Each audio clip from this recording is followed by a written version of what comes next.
Tony, give us an overview, please. We didn't play very well tonight. LSU did. Both teams made mistakes, but they capitalized. So ultimately, that's on my shoulders, whether it's in the middle of the game or pregame for our guys to play better. But this thing's already over with. And in my mind, in the past, the game I'll choose to remember this team by was yesterday. It was the last great moment we had together. And it was also a game that was very representative of how the season went. Started out slow, a lot of struggles in there, a lot of frustration, but guys overcoming that and working together, coming together to make sure we have success. And that's what occurred. So that's what I'll remember it by. And as far as the whole team goes, much was made about preseason rankings with this particular group. I think guys like Drew and others helped kind of get our program to a new category.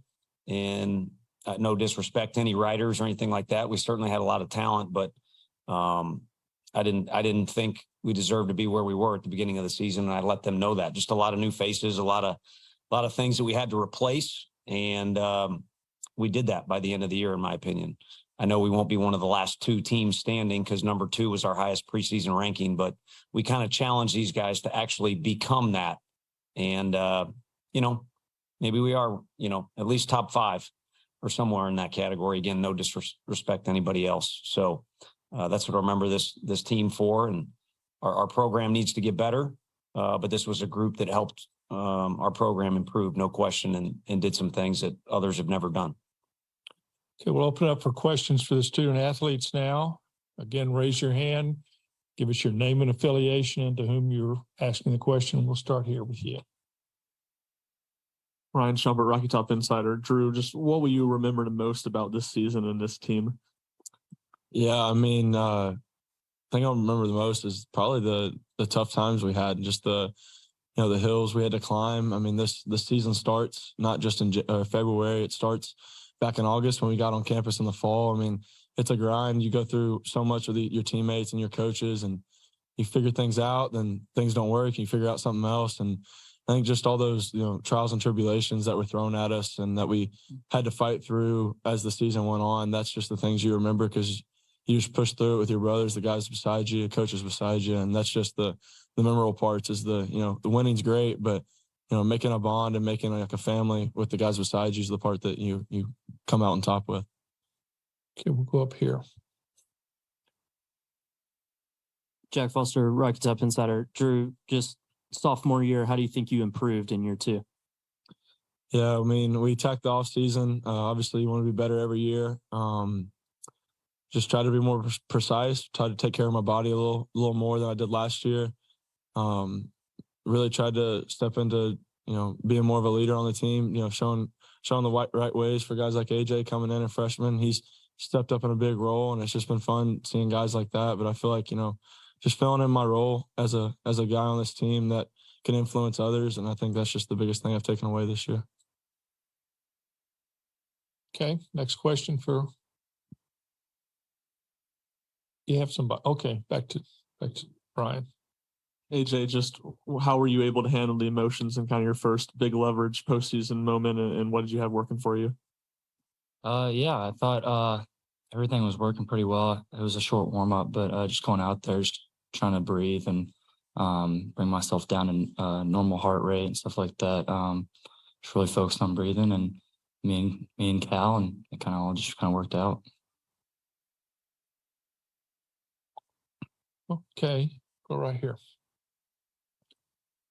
Wes Rucker with 24/7 Sports. Drew, you all have had so many times this year where you came back late. You're able to kind of keep fighting, make it happen. What did that help the mood at all throughout the game when things didn't start the way you wanted, and why did it not maybe happen this time? Yeah, absolutely. I mean, that's a good ball club over there. They've got good team, but yeah, I mean, it was never out of reach. It just it didn't happen today. It's baseball. It's just the way the tree falls sometimes, and so I don't think anybody ever had any doubt. I mean, I think we were just going out there playing the game we all love, and it just didn't happen for us today. Okay, any more questions for the student athletes? Guys, you had a great season. Thank you for coming up. Thank you.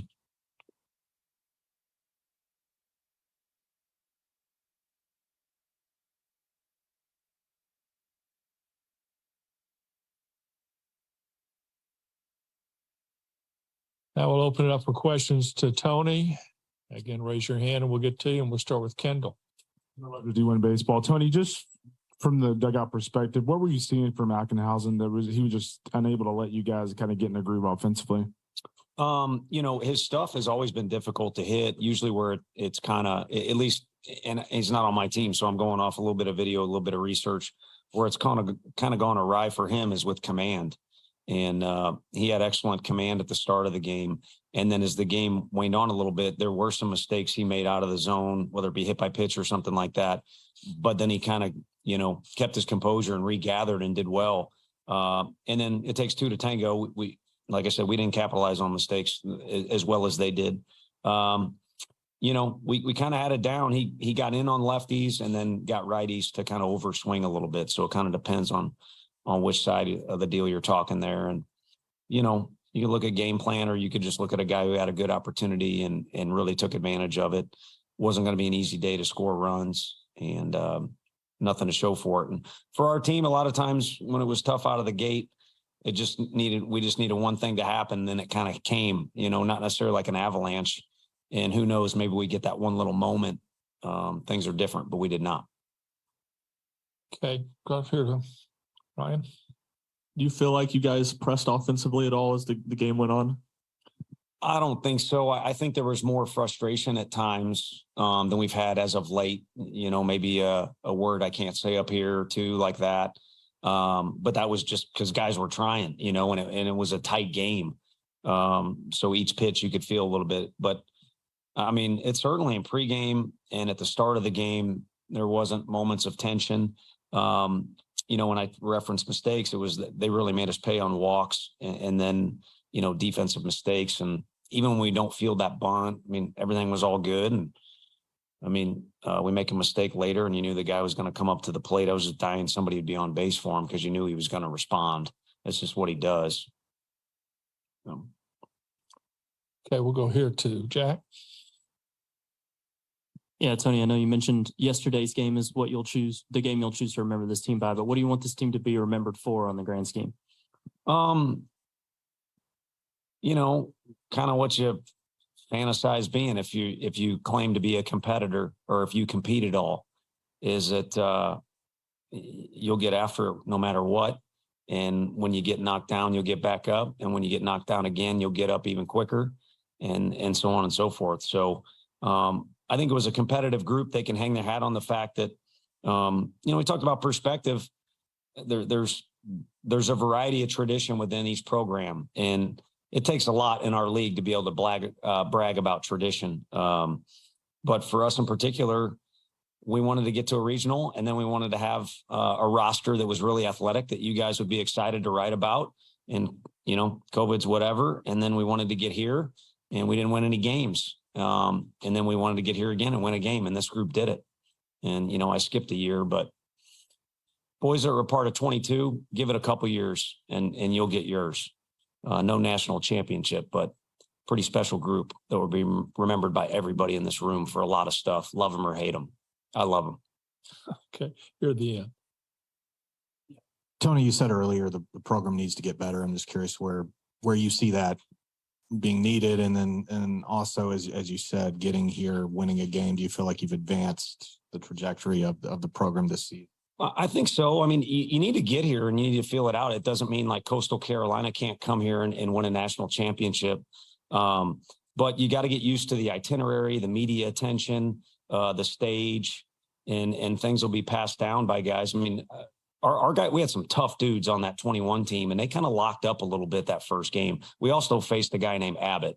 I wasn't too happy when I saw that video when we found out who we were going to face. But you got to learn how to deal with rankings and expectations, and then people start looking forward to playing you as opposed to, maybe sleeping on you a little bit, or, there's a variety of circumstances. And want our stadium to get bigger. We want our crowds to keep getting bigger and rowdier.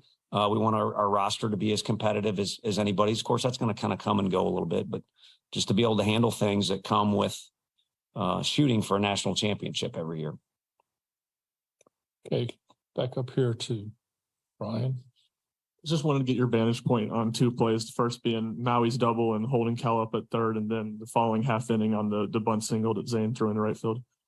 Yeah, I mean, Coach E had a difficult challenge yesterday because there's one play where you got to just send the guy and make them play catch, and the wind keeps pulling the ball in and they do it. And then he's got to send the other guy, and Zane kind of got his, gosh, love him. He kind of got his feet tangled up a little bit and made it closer than maybe it should have, and then you get another difficult decision there. And normally with 2 outs and a double, you got to, but it wasn't there. And if you look up at the Jumbotron to double check, it just wasn't there. And we got a really good hitter coming up next that had a heck of a night the first time we played these guys, and just a little bit of difficulty tonight. So what was your second question?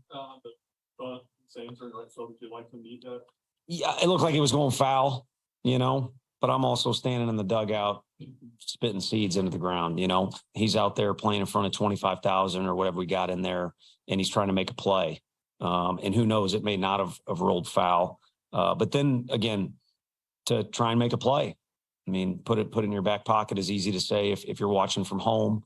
But these kids are running around out there pouring their hearts out onto the field. That's why it's been so damn entertaining so far, if I can say that word. Yeah.